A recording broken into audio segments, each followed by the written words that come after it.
Hello, everybody, and welcome to Tip of the Iceberg live, brought to you as always by Inside the Penguins. I'm your host, Nick Belsky, joined today by a very special guest and his fun, furry friend, Hunter Hodies of Locked On Penguins. Hunter, it's going to be a hectic show, obviously, talking about where the Penguins currently sit, which is idle, waiting for the results of two very important and impactful games tonight. But how are you doing today, my friend? Doing as well as I can. I am wearing orange today. No, it's not the Flyers, but I am wearing my Virginia Tech Orange Effect shirt. So I'm kind of trying to do my part, at least a little bit. And yes, everyone got to hear my wonderful German Shepherd bark at someone probably walking down the street overall. But yeah, everyone is a Canadians and a Flyers fan, even though the second part is definitely a bit disgusting to say for tonight. Well, you got as close as you could wearing the Virginia Tech shirt that you could without dry heaving, I should say, because if you wore a Flyers shirt, I feel like it'd probably be hard for you to speak on this show. Oh, yeah. I mean, if I wore a Flyers shirt, I'd probably just hand my show over to Pat full time and I can just go do something else. But hey, I mean, that's what it's going to take right now for the Penguins. They're going to need the Philadelphia Flyers. They're going to need the Montreal Canadiens, like you mentioned, and we'll get to that here in a second. But before we do that, let's review the week that was for the Pittsburgh Penguins, a 6-5 overtime win over the Detroit Red Wings last Thursday in what was a pivotal matchup in the push for the playoffs, a 6-4 loss to the Boston Bruins that might be detrimental to their opportunities and their chance to make the postseason. Then yesterday, they closed out the week with a 4-2 win over the Nashville Predators. And my co-host on the Tip of the Iceberg, Nick Horwat, said probably the most complete game they've played in a long time against the Predators. And you see what happened to them against the Red Wings and against the Bruins. It's nice to see them close it down from start to finish and have a complete story like they did against the Preds. Yeah, they were great against Nashville overall. I mean, I was in the building for that game. You could definitely tell it was a playoff-like atmosphere. Honestly, that game and that one against the Lightning, those two were the loudest that I think I've heard the arena in quite a while, just because everyone knew what the stakes were for those two games. I wasn't at the Red Wings game. I was working late, my full-time job that night. But that Predators game, they were all over the Preds right from the start. They were out shooting them 20-5 heading into the second period. They beat UC Saros more than a couple times in that first period. I touched on the goalie interference stuff on my show today. I understood the first one, why that was brought back. The second one, that's a little ticky-tacky, I think, for me. I think Saros was the one that kind of initiated that. But even when the Predators pushed back, I loved how the Penguins were like, you know what? We're not going to give this up. We're just going to keep playing our game, and they did exactly that. Riley Smith gets a big goal, something that we really haven't said that much this season just because he hasn't been that good of a fit for the Penguins. And then they're able to really lock it down in the third, something they haven't done that much this season. I do agree with Horwat. I think that was one of their best games they've played overall. They showed the desperation that I really wanted them to show heading into that game, and now they have to sit back and see if they can get a little bit of help tonight, because if they do, they'll have one shot at doing this on Wednesday on the island against a team that has, what's the word here, horrified them for the last several decades. So, yeah, that was a big one, the Red Wings game. Obviously, I'm glad that they won that, but giving that loser point to the Red Wings, that stinks, because you win that game in regulation. You look at the standings, you wouldn't need the Red Wings to, how do I want to say it? If the Red Wings win tonight, if you had won that game in regulation, that wouldn't eliminate the Penguins from playoff contention. You would just really need Washington to lose overall. Mm-hmm. That's just the nature of this time of year. You just don't want to be giving points to teams that you're playing in such big moments. And then the Bruins game, I just never liked that matchup against them. It goes back not even to Jim Montgomery, it goes back to Bruce Cassidy, goes back to Claude Julien. They just never match up that well against them. Their structure gives the Penguins fits, goes back to that series in 2013, to be honest. Even though they don't have Patrice Bergeron, just the way they play against the Penguins really frustrates them. And you saw it on full display in this game. I mean, the first period, kind of back and forth, but in the second period, they didn't get the goaltending. Their defensive players were really sloppy. And yeah, they got some goals past Linus Ullmark, but a lot of other times they were just too cute with the puck on their stick, and it cost them dearly in that game. I said if they wanted to pull this off, you really couldn't lose in regulation. Well, that regulation loss could prove detrimental if they don't get the help tonight.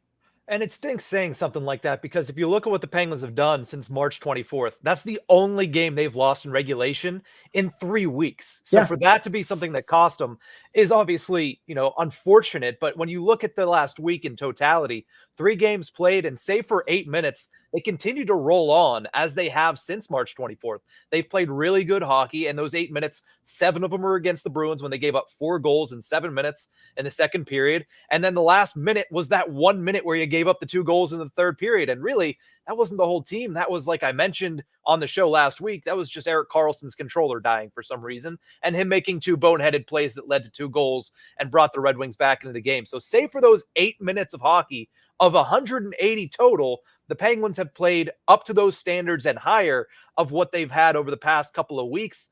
And when you look at that and you still think that they might fall 1 point shy, I think that begs the question, hey, should we have honestly expected anything more from a team that didn't show up in the first 68 games of the season? There's something to be said about what they've been able to do and be the best team in hockey over the past 3 weeks.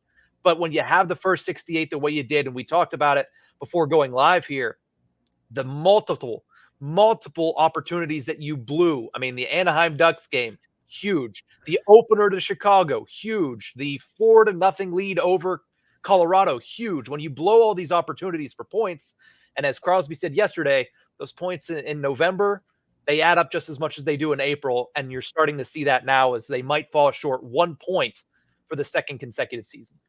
Yeah, I mean, you didn't even bring up the LA Kings game on Yager night where less than 8 minutes to play, Nick, you're nursing that 1-goal lead. They tie it, but then they give up the game winner with not even 4 minutes left. You couldn't even get that game to overtime. The Calgary Flames game, just before the Penguins went on this really big hot streak, 3-1 lead, less than half a period to go in the third period. You give up 2 goals really quick. It looks like you're about to go to overtime to secure at least a point in that game, even though you probably should have won that in regulation, but they win the game with less than a minute to go, and you walk out of that game with no points. Same with the Buffalo game. You can go to the Vegas game. We can probably keep going about this for quite a while.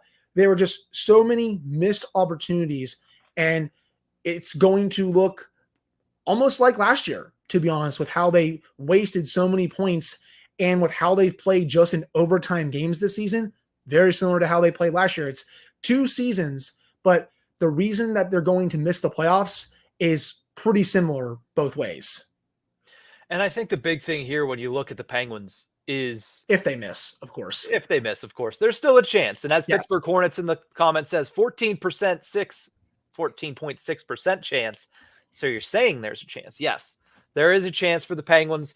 It does fall on the hands of some of their arch rivals, but we'll have to obviously wait and see, and we'll talk about that in a minute. But before we do that, let's talk about our 3 stars of the past week. The Penguins have been a top-heavy team throughout this entire stand. I will give some credit where credit is due. You mentioned it, Riley Smith. I'll say it, Emil Bemstrom, Jeff Carter against the Red Wings. Some big goals from some unlikely sources for the Penguins, but I think we're both going to go in the same direction when it comes to our 3 stars. I'll let you lead us off here with your 3 stars. Yeah, number 1 for me is still going to be Sidney Crosby. I mean, they wouldn't be in this position without his play all season, especially the last 3 weeks. I mean, 23 points in his last 12 games. He was tremendous against the Red Wings. His goal was awesome. The way that he cooked that Red Wings player behind the net was also great. His game against the Bruins was slacked off a little bit, but he was then great again against Nashville. The diving goal that he had to get things going after Michael Bunting's disallowed goal. I mean, the fact that he's still doing this at age 36 is nothing short of extraordinary. He's by far my number 1 star. Number 2, Michael Bunting continues to be such a seamless fit with the Penguins overall and continues to remind me, I said this when they got him, I'll say it again, continues to remind me of that mini version of Patrick Hornquist and Chris Kunitz. They haven't had someone that goes to those greasy areas since Hornquist left, and it's been awesome seeing him do that game in and game out. I mean, you saw that on the disallowed goal last night. Even though it's disallowed, where is he, Nick? Right in front of the net, making UC Saros' life a living hell, and he's been great, especially on the second line. That line overall has incredible numbers, well above water in expected goals, shot attempts, scoring chances. Don't touch that line heading into next season, even though if they want to move Raquel, get someone else there, but that's a discussion for the offseason. We want to discuss that here. Number 3, Drew O'Connor. That goal that he scored against Boston, I think, is the goal of his career so far. The way that he dusted Brad Marchand shorthanded to give the Penguins some life in the third period was awesome. I loved his effort against Detroit as well. He was great against Nashville too. He's been, you can make an argument either way, him or Lars Eller, in terms of who has been their best forward in the bottom 6. But the way that he has matured throughout this season is one of the biggest bright spots for me. 16 goals. I did not expect him to get close to 20 overall. And he's going to be, I think, quite the player next season for this team. He's shown that he has an ability to step up when needed in the top 6. I still think in a perfect world, he's a really good third liner that you can put on your third line next to another center and a pretty solid other winger. But he was great through this last week, and he's been great all season. He's obviously been one of the bright spots pretty much, especially over the last 12 games when he's on a 40-goal pace right now, 6 goals in 12 games. But he's certainly been one of the biggest bright spots, like you mentioned, the entire season. And when you look at my 3 stars, they mirror pretty much exactly yours, except for one name. My 3rd star, I got Michael Bunting, as you mentioned there. 3 games played, 1 goal, 3 assists in those games. He had that goal taken away against Nashville, but I want to talk about him a little bit more after I'd say the other 2 stars. Brian Rust is my 2nd star of the week. 5 points in 3 games played, 2 of them goals, 3 of them assists. He led the Penguins in rebounds created with 5, led them in shots on goal as well with 16. He's been all over the ice, and he's certainly been complimenting Sidney Crosby just as well as, Jake Gensel had through certain points of this season. Now, Gensel's been great. You can't take that away from him in Carolina, but Brian Rust has certainly stepped up for the Pittsburgh Penguins in his absence. And the number 1 star is the number 1 star of the last 2 decades. It's Sidney Patrick Crosby. He's being absolutely unbelievable, spectacular, as advertised as Crosby has ever been. And I said it in an article today for Inside the Penguins. Don't be surprised if he takes away Hart Trophy votes from a very packed crowd in the Hart Trophy race right now. 2 goals, 4 assists for the Penguins captain over the past week. Those are the 3 stars from Inside the Penguins: Bunting, Rust, and Crosby, with obviously Hunter Hodies of Locked On Penguins having Drew O'Connor getting some love and some flowers as well. But before we move on to talk a little bit about what needs to happen tonight, what could happen tomorrow, and what we believe is going to happen in these 3-game 82s that are on the schedule for the NHL and for the second wildcard position in the Eastern Conference, I do want to talk and ask a little bit more about Michael Bunting. The power play has been abysmal all season long. But the one thing I've noticed over the past week especially is that the bumper position is finally a real threat for the Penguins, because Michael Bunting has been able to play that at such a high level. I mean, you look no further than last night's opening goal. Michael Bunting's in front of the net. He scores that one, but it doesn't count. But what does he do on the next play where they score just after that? He bumps out and takes the one-timer from Sid behind the net, and he almost scores the goal. A little bit more mustard, and it would have been him and not taking a Superman fly from Crosby to score it. But the bumper position is finally a real threat. Don't want to take it away from Gensel, but Bunting plays it a little bit better in that particular role.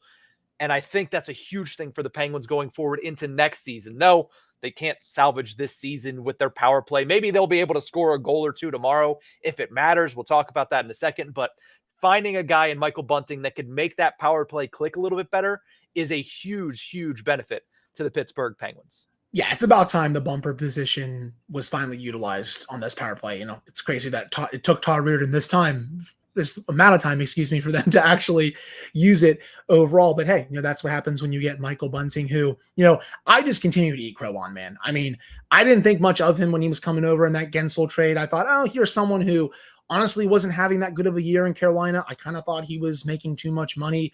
Well, I've been shut up pretty quick, because he's been one of the Penguins' best players over the last few weeks, and he's been everything this team has needed and so much more. I think this can have big dividends for the power play next season if they are able to get a new voice for that unit and clean out a little bit of the coaching staff. I think obviously they waited too long to can Todd Reirden for this season. They probably could have done that at the halfway point, if not well before then. You probably could have done that in Thanksgiving or even before that, honestly, to be honest. But they didn't, and they made their bed with that. But if you can keep utilizing that spot and utilizing him in front of the net, this unit is going to be quite better next season. It's not going to be one of the worst units in the league as it has been this season. I still think even though Crosby, Malkin, Letang, and Carlson are going to be a year older, I still think they're going to give you, pretty solid value on that unit. But again, they just have to actually be consistent as a unit, take away that stupid draw pass. They've been doing that for years. I can't stand that on the power play. They got to fix the zone entries. And for the love of God, stop being so sloppy in your own zone. The amount of shorthanded goals they've given up, I believe it's 12 now, which is tied for the league lead with the Montreal Canadiens after Marchand scored on Saturday. That's unacceptable. You can't be giving up 12 shorthanded goals in a season and expect to make the playoffs. But that's what I really want to see for this power play for next season. Overall, they have the talent for it. It's about, I think, execution at this point. Yeah, I'm glad you mentioned the breakout, because the Penguins power play breakout has been, let's just say, a pain in my ass for the last couple of years watching it. It has certainly been tough to watch. They have not been good with it, whether that's been with Carlson running it, with Letang running it. Everything with that drop pass has not worked since Phil Kessel was with this team. For some reason, he was the only guy that could make that click, and they haven't been able to do it, yet they haven't changed it since he departed a couple of years ago.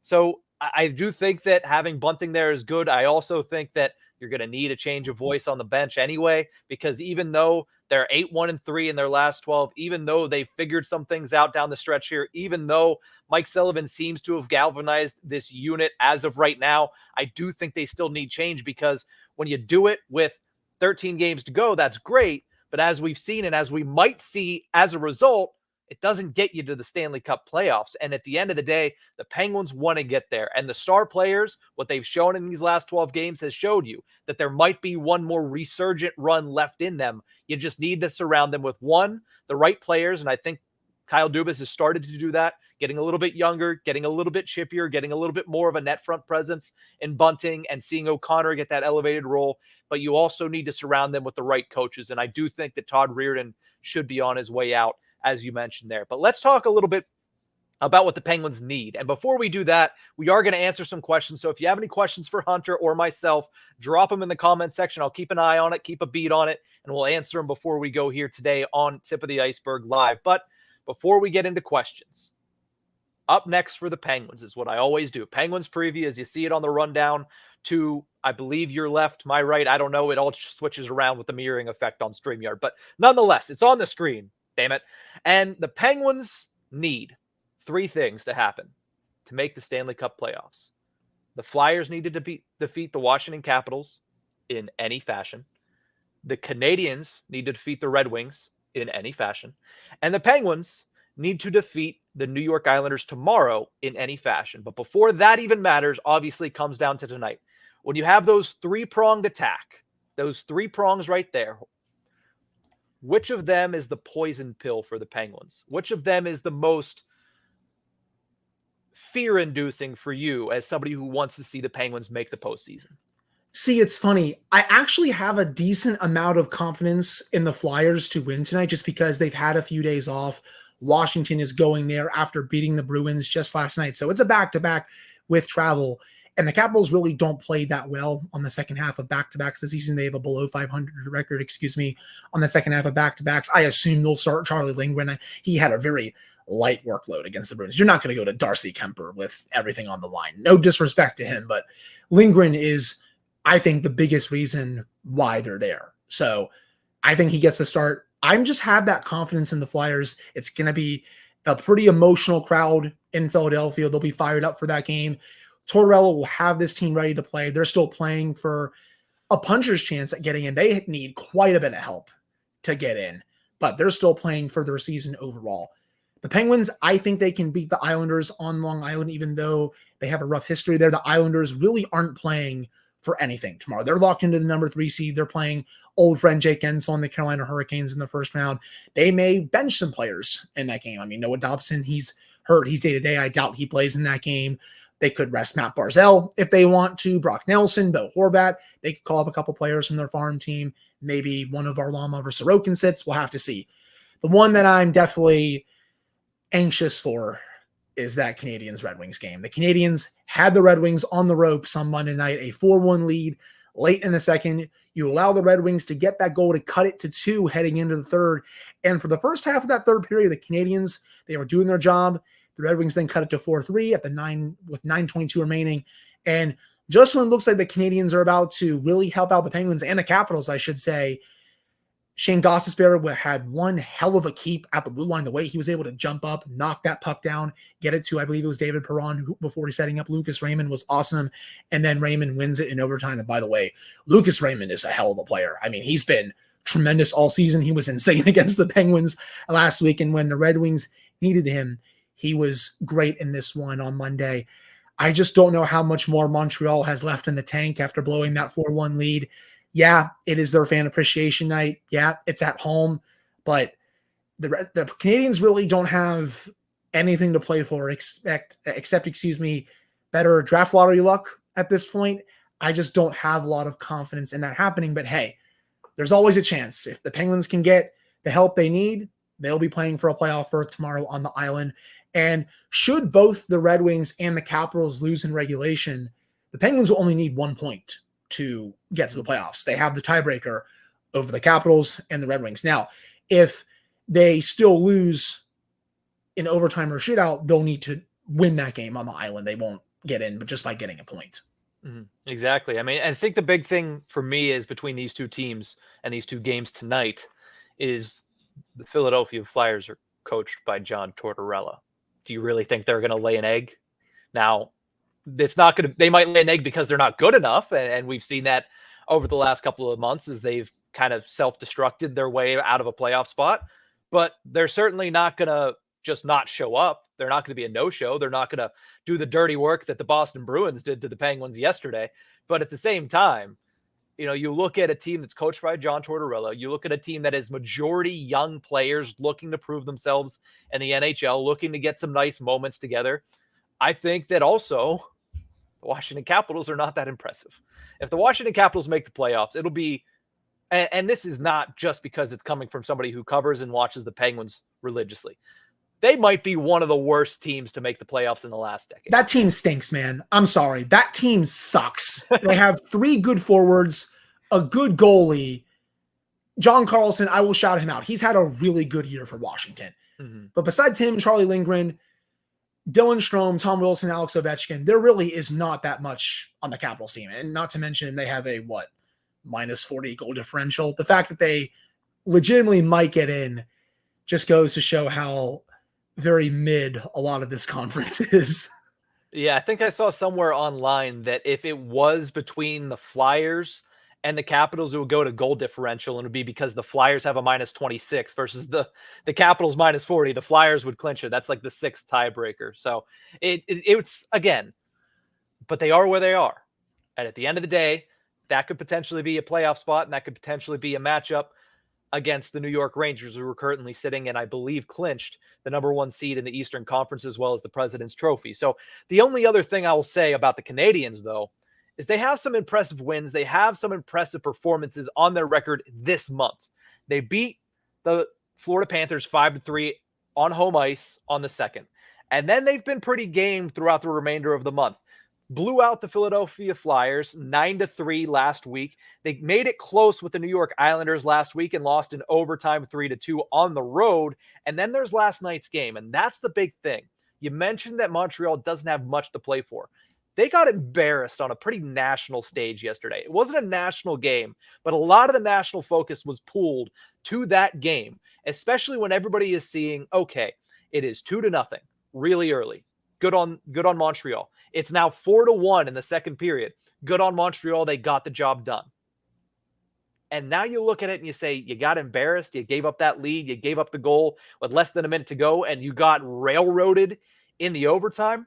There might be a little bit of pride at stake for the Montreal Canadiens tonight, and that might be to the benefit of the Pittsburgh Penguins. When I look at the Habs, I look at a team that wants to end their season on a high note, especially a team that has been battling very, very hard over the last couple of weeks. So do I think there's a chance? Yes, I think there's a chance that the Montreal Canadiens can pull off the upset. 1, because they got embarrassed, and 2, because let's not forget the Red Wings are in this position for a similar reason. They are an imperfect team, as is all 4 of these teams that are fighting for that last spot. But do I really think that the Habs have a chance tonight? 100%. Oh, they have a 100%. chance. Oh, yeah, they definitely have a chance. I mean, do I think it's a high chance? I mean, maybe not, but they definitely have a shot based on the way they were playing yesterday before they blew the lead and the fact that this game is on home ice for the Canadians. I know they haven't been that good of a team the last couple of seasons, but they do fight hard under Marty St. Louis. Sure, the management will probably want them to lose this game for better draft lottery odds, of course, for Macklin Celebrini. But do players and coaches think like that? No, they're going to go out there and play their tails off in this game, especially to try and send their fans home with at least a win to end the season before Kent Hughes gets to work over the offseason and tries to get this team continuing to go in the right direction since, of course, they're in a rebuild. But I agree. They definitely have a shot.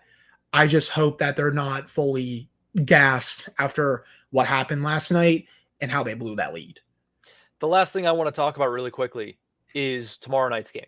Now, it might be a moot point. It might be similar to last year where the Canadiens, who the Penguins were hoping to get a win the night before their final game, they blow it and they ruin the Penguins' chances and the Penguins walk into a meaningless game. It happened last year. It could happen again this year. But if they do get an opportunity tomorrow, if it is up to Sidney Crosby, Evgeny Malkin, Erik Karlsson, Drew O'Connor, and the gang, do you see them pulling off the win over the Islanders? You've alluded to it a couple times. The historic issues between the Islanders, the Penguins, and big games need look no further than the 1993 Stanley Cup playoffs or the other two playoff series that have happened more recently that we don't need to get into, especially with one that's going to be on the bench in Tristan Jarry tomorrow. Do you think that they win over the Islanders tomorrow if especially they get an opportunity to be a win and in type scenario?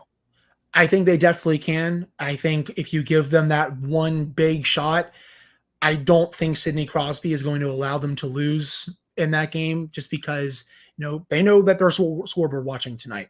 They know if they get an opportunity, that's their only one, especially also after what happened last year, Nick. You had that easy chance at home. You're playing a Blackhawks team that was full on tanking. You wasted the opportunity. You then tried to get help the next night. You didn't get it, and then you had a meaningless game in Columbus. Now, if you have a shot a second straight year, you better not miss it. And I don't think with the level that Sidney Crosby is playing at, the level that Erik Karlsson has been mostly playing at for the last 3 weeks of getting Malkin, Michael Bunting, I think you will even get a better effort from Chris Letang. I don't think any of those players will allow the Penguins to lose that game, even though it's on the island, even though it's against a team that has horrified them so many times throughout the last several years and several decades, I should say. I still think they find a way to win that game. And even if the Red Wings and Caps lose in regulation, I think they'll find a way to get at least a point out of that game. The Islanders really have nothing to play for. As I hinted at, I think they're going to be resting a couple players in this game. I think they have room for a couple call-ups overall. That game means absolutely nothing to them. And the Penguins, they'll be fully desperate for that game overall, and I do think they will find a way to get in if they have the opportunity tomorrow overall. It's not going to be as easy and simple as it always is because the Penguins like to make things a little bit hard on themselves. They've done it all season long, and with that, let's move over and talk a little bit about some of these questions, answering some of the questions from the comments section. Thank you to everybody that's tuned in here live on Inside the Penguins on YouTube. Let's start with Caleb, who asks a very, very difficult question. What do you think was the ultimate killer for the Penguins this season? The power play, blown leads, lack of depth, defense. I could keep going. Goaltending in important moments, coaching, Kyle Dubas not constructing a team that has a bottom six willing to score goals. There's a lot that could go into this, but do you think there is an ultimate killer for the Penguins this season? Maybe this won't be that popular of an opinion, but I think it's the blown leads. They've had countless opportunities, even though the power play has stunk, even though the roster may not be as good as I wanted it to be this year, even though Ryan Graves has been bad, even though they haven't been that deep. They've had countless leads in third periods or late in games that they've let get away, and that's cost them so many points in the standings. I mean, we kind of hinted at this to start this live stream, right? The Ducks game. You have a 5-on-3 for basically the final 2 minutes of the game. You don't even get a single point out of it. We discussed the Buffalo game right around Thanksgiving. That's 2 right there. The Columbus game, you blow a 3-1 lead in the third period. The 4-0 lead to Colorado in Denver. The Calgary game, that's 5 right off the top of my head. That if they had just gotten an extra point or 2, they had already had clinched a playoff berth by now. That's just how slim the margins are. Every game matters. So I think the blown leads have been the biggest killer this season. Heck, Caleb didn't even mention overtime overall. They've lost 9 of 13 games that have just been decided in overtime. I'm not even counting shootouts. 9 of 13. They were terrible in overtime last year, and it got even worse this year. I didn't think it was going to get worse this year. I thought the blown leads problem was going to be fixed as well, and I couldn't have been more wrong if I tried. Yeah, if I have to point to one thing, which at the end of the day, the answer is all of it. It all has turned into a magical potion of losing for the Penguins through most of this season. Now, of course, they've gotten out on the other side of it. And here's the thing. They've gotten out on the other side of it. They're 8-1-3 in their last 12. And their power play hasn't been that much better. So what does that tell you? That tells you that the poison pill, and I love to use that phrase, the poison pill has to be the blown leads. When you do it so many times and you come away with sometimes no points at all. Anaheim, Chicago to start the season, 0 points. When you do stuff like that, when you cost yourself points in the standings, it's going to come back to bite you. And a team that missed the playoffs by 1 point last year should know better. And they should be fixing that part in particular, because last year power play was fine and they still missed by 1 point. Why? Because they blew all these leads. That was a problem that persisted year over year. And that to me is why I would put that as the ultimate killer over everything else for the Pittsburgh Penguins. Let's move over to the next question. Magic Milkman says, if the Penguins don't make it, do you think the Pens will be a much greater threat at all next season? I mean, if the right moves are made, yes. I think this last stretch has shown Kyle Dubas that you can build a competitive team still around the core. He just has to make better decisions. I know I've been pretty critical of Dubas this summer because I think some of the moves that he made did not pan out. And no, I'm not against the Erik Karlsson trade. I would do that 100 more times. I think you take that swing every single time. But with the way he constructed the bottom six, it wasn't good enough. And in ways, it's kind of worse than last year's bottom six, to be honest, at least for a good chunk of the season before. Lo and behold, Nick, they put some younger bodies down there. And what do you know? The bottom six starts producing at least a little bit better compared to where it was earlier in the season. But they'll have cap space right now. It's at about 12 million, give or take, and that can grow even more if you do move out some extra salary. If you are able to get the moves right during the summer, there is no reason this team can't be back in a playoff spot next season. I keep saying it on my show. I think next year is the last big year for this core. If you want to go all in, you better make it count. I don't think it's time to do a mini rebuild or just blow it all up just yet. If you want to retool around the edges, keep doing that.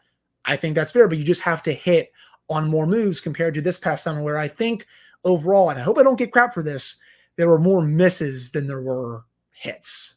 I think most people would tend to agree. And the big one being Ryan Graves, but you also throw out there, Nola Chari has been good in his role, but again, not great in his role. You got a guy in Matt Nieto that you brought in for a multiple year contract that hasn't played and was injured. And even when he wasn't injured, wasn't looking good. You went out and you made 2 waiver claims right before the season. John Ludwig was okay, but as you've seen now, he's not the answer down there, right? He's a guy that can fight. He's a guy that can bring a little bit of hope and a little bit of, rough around the edges, but defensively, he's just not ready for the NHL. But yeah, I would agree. More misses than hits. Riley Smith is a big one. So I think that if you hit, you can make this team a surefire playoff team. I would never call them a contender until they win another playoff series. I've been on that train for the last couple of seasons. Until I see them make the playoffs and look dangerous and win a series, I'm not going to call them a Stanley Cup contender because I just don't know if they have the supporting cast for that. But do I think that they will be a much greater threat next season? I think there's a possibility depending on what Kyle Dubas does. It seems like he's heading in the right direction, at least with his moves at the end of this season. We'll have to see if he continues that into the offseason, how he addresses some of these issues. Interesting question here from Pittsburgh Hornets that we are not going to have to spend very much time on. He says, if they don't get in tonight, do you see him dropping the gloves tomorrow? My question follow-up to that is, who would drop the gloves tomorrow, right? I mean, maybe Michael Bunting, maybe Drew O'Connor, but this Penguins team is not a fighting Penguins team. And like you mentioned, Hunter, why would the Islanders care? Right? Why would the Islanders get into it enough to say, we're going to get into a fight with the Penguins, because they already have their first round matchup set against the Carolina Hurricanes, and they're going to need everybody and all hands on deck to be in for that. So while, yeah, maybe it could get scrappy, I wouldn't predict it, right? I wouldn't predict it at all, especially coming from the Pens. No, it's probably going to look similar to how you saw the game against Columbus in Game 82 went last year, where they were just excuse me, resigned to their fate. They knew that game meant nothing, and their effort kind of showed overall. I don't think they're going to be dropping the gloves against the Islanders in a game that really wouldn't mean anything to them, and for the Penguins if they don't get the results they need tonight. There is a whole heck of a lot of questions about one Tristan Jarry. So we're going to just form them all together and talk really quickly about Tristan Jarry. All the above says Tristan Jarry or trade Jarry in the offseason. Top Shelf says if the Penguins, we'll go to that one later. Didn't want to break that one out. Let's see here. What else we got? Fortnite fan says, what do you predict the Pens are going to do with the goaltending situation for next season? Jim asks, will Jarry be the number one goalie next season? And we got more and more about Tristan Jarry. So Hunter, I'll let you lead off with this one. Your prediction for what the Penguins do with Tristan Jarry. Do you see a world in which they move on from the guy that they signed to a 5-year extension last offseason? See, it's such a tough question because on one hand, that contract, you can make an argument that it's immovable, but the Penguins have kind of showed how they felt about Jarry over the last few weeks, right? 12 straight starts from Nedeljkovic. It made sense, I think, to start Jarry in one of those two games against Boston or Nashville. I mean, I had the Toronto and the Nashville games as 1 and 2 on my list for the games that you would want to start Jarry if you wanted to give Nedeljkovic a break. But Mike Sullivan decided to not do that at all. And I don't think Jarry starts tomorrow unless the game really doesn't mean anything. I think if they're eliminated after tonight, I think you could see Jarry get that game just to get the game under the belt for him. But if everything is on the line, they are going to start Alex Nedeljkovic again, and rightfully so, because he's outplayed Jarry throughout the last 3 weeks to a month. But I think, again, they've shown how they felt about him over these last few weeks where they're not playing him in the team's biggest games. So how are you going to approach that over the offseason where he still has 4 more years left on his contract? I was against that contract when it signed just because I felt like it was an overpayment. I don't like paying goalies too much money and too much term unless you're one of the 5, 6, 7 best goaltenders on the planet. So if they really want to move on from him, they're going to probably have to eat at least a little bit of that contract. But then what do you do after that? Is Joel Blomqvist ready to come up from the AHL? He's been great this year in Wilkes-Barre, but is he ready to be a backup in the NHL level, or does he need another year in Wilkes-Barre? You look at the free agent crop, Nick. Not the greatest, to say the least. I think you're going to have to look through the trade market if you want to get a replacement for Jarry. That said, I know I've kind of danced around the question looking at both sides. I don't think you can bring him back next year just based on the way it has ended this season and the way that a career back, well, I wouldn't even say a career backup. Nedeljkovic has been a spot starter at times throughout his career. The way Nedeljkovic has outplayed him, even though he's had games where he hasn't been that good, he's still been able to make timely saves, and Jarry wasn't doing that before the job went to Nedeljkovic. So I just really don't think you can bring him back next year. The stat that I always like to look at, and I've mentioned it on every show that I've gone on, is pre-January 1st versus post-January 1st Tristan Jarry. Here's a little bit more of a sample size that's more important. Post-All-Star break, when things start to get really serious. Last year, Tristan Jarry was 8-8-2 with a 3.26 goals against average and an 890 save percentage. Now, he was coming off of a hip surgery. He was coming off of a bad hip injury that held him out for the majority of January and February. So maybe you look past that, especially considering how good he was early in the season. He started this season looking pretty good, but post All-Star break this season, 6-11-1, under a 900 save percentage. Once again, how can you rely on that guy as your number one without, I mean, you could try to bring back Alex Nedeljkovic. You could. He might price himself out, especially considering you're trying to fix your defense, which is going to take some money to probably fix. You're trying to build up some offensive firepower in your bottom six, which is going to take some capital. So bringing back a guy in Alex Nedeljkovic who might command a little bit more money might be difficult. I don't know how you bring Tristan Jarry back. I've been trying to champion his cause for as long as I can remember, saying if you just look behind some of the weird things that have happened in his career, there is a solid goaltender there, but he just can't put it together when the moment matters most. That's game by game, and that's season long. He just doesn't show up when the lights are the brightest. And for a team that is gunning for it every year, that's not the type of characteristic that you want in your starting goaltender. So I would say if I was Kyle Dubas, I'd look to try to move him. It's not going to be easy. Not a lot of people are going to want to take on that contract, and Kyle Dubas is not going to want to retain any salary on that because that is a long, long time to retain on a $4.5 million contract with 4 years remaining. But it's going to be the headline of the summer. What did the Penguins do in net? What do they do with Tristan Jarry? Especially because down the stretch here, when things mattered most, they sat him the entire time. Didn't give him a chance to get back into it. The only time he got back into the game is when they really needed a spark against Boston, and he didn't give it to him. So that just does not bode well for a guy in Tristan Jarry.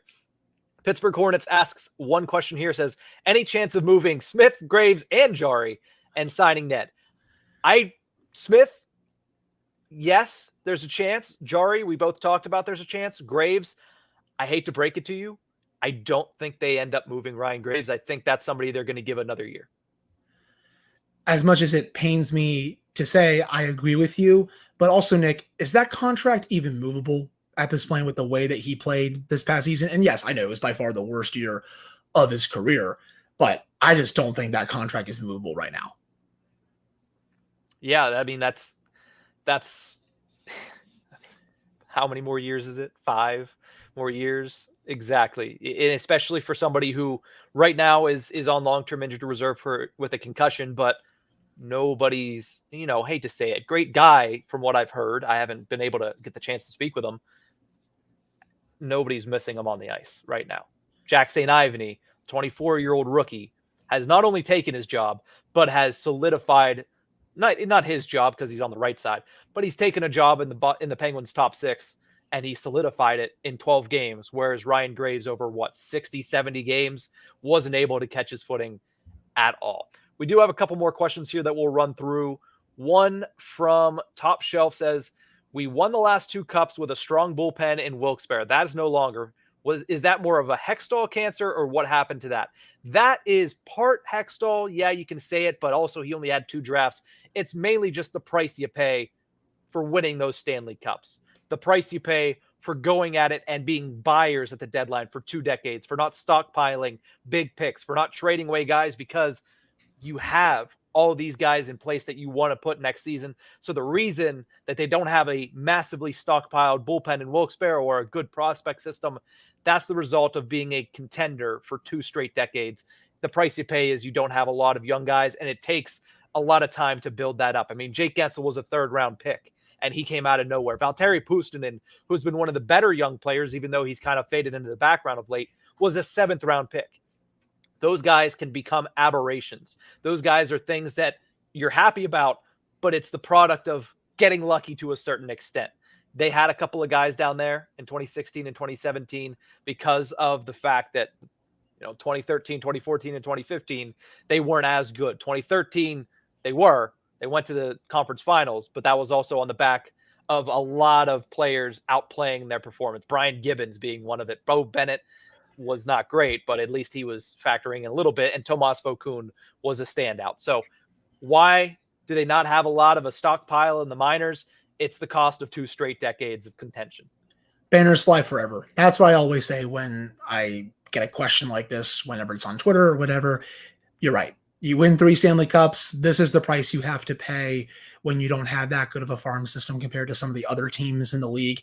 And that's why Wilkes-Barre, for example, doesn't have as much talent as it did, 2016, 2017, where there were players that were playing really well down there, and you bring them up and boom, when they become some of your best players. That's just because you said it. 2013 to 2015, the team wasn't as good. They're able to draft and develop some of these guys a little bit higher just because they picked higher. They didn't have as good of seasons. Now you get those back-to-back Stanley Cups. Your farm system is obviously going to take a little bit of a hit. And, I know Blomqvist is in Wilkes-Barre, but people should not sleep on that Murashov kid in Russia. He's going to be, I think, a really good goalie in the system. And I think he'll be making the transition to North America hopefully sooner rather than later. He's putting up ridiculous numbers over there. And I will say, Top Shelf 87, if you're looking for somebody to blame, Hextall, for probably less to blame for the problem at the prospect system. I mean, you can blame Hextall for a lot. You might want to look at Jim Rutherford. When you trade a first for Derek Brassard, when you trade a first for Jason Zucker. I like Zucker, but a first, that doesn't help. That certainly doesn't help. And need I bring up the Ryan Reeves trade? No, let's not do that. We have 2 questions left. They're quick questions, and one of them I can't even answer. And that is from Top Shelf 87 as well. If the Penguins adopted Enter Sandman as an entry song, could PPG Paints Arena take the jumping like Lane Stadium? See, I think it would be pretty loud, but nothing touches Lane Stadium, my friend. No, it wouldn't touch that, but I think it would get pretty loud. Yes, Enter Sandman, greatest entrance in college football, baby. I'll put that up against anything. Doesn't matter if Clemson's running down the hill and touching a freaking rock. I know it's obviously symbolizes something pretty big for that school, or whether it's, Death Valley for LSU. I will take Enter Sandman anytime, but hey, would be quite a bit of fun, wouldn't it? No, it would be a heck of a lot of fun. I'm in for the Penguins changing some of their game day operations. I like what Jaden Becker's been doing, but I'd like to see some more changes year over year between this year and next year. It was a good start. I love the big screen. It's a good start. Let's kick it into high gear next year, though. We have one more question here, and that one is simply just a programming question. Pittsburgh Hornets asks, will you still be going live next week if the Penguins are out? Oh, yeah. I'm going to try to go live every single Tuesday throughout the offseason. We'll get more guests like Hunter. We'll have Hunter back a couple times over the summer, likely, especially around the tentpole events, the NHL draft, free agency, maybe in August when there's nothing to talk about. We can talk about Virginia Tech Hokies and how they're looking for the 2024 season. But yes, so the plan is to continue to go live every Tuesday and make sure that we have a nice conversation with whether me and the comment section, which thank you to everybody that's tuned in, or if it's me and a guest, whether that be Hunter, maybe bring on Horwat for a couple of these, maybe bring on some cast of characters that you've seen on Tip of the Ice-Burgh and some new faces as well. But that's going to do it for this episode of Tip of the Ice-Burgh Live. Thank you guys so much for tuning in. Remember, you can find us on YouTube at Inside the Penguins or anywhere you get your podcasts from.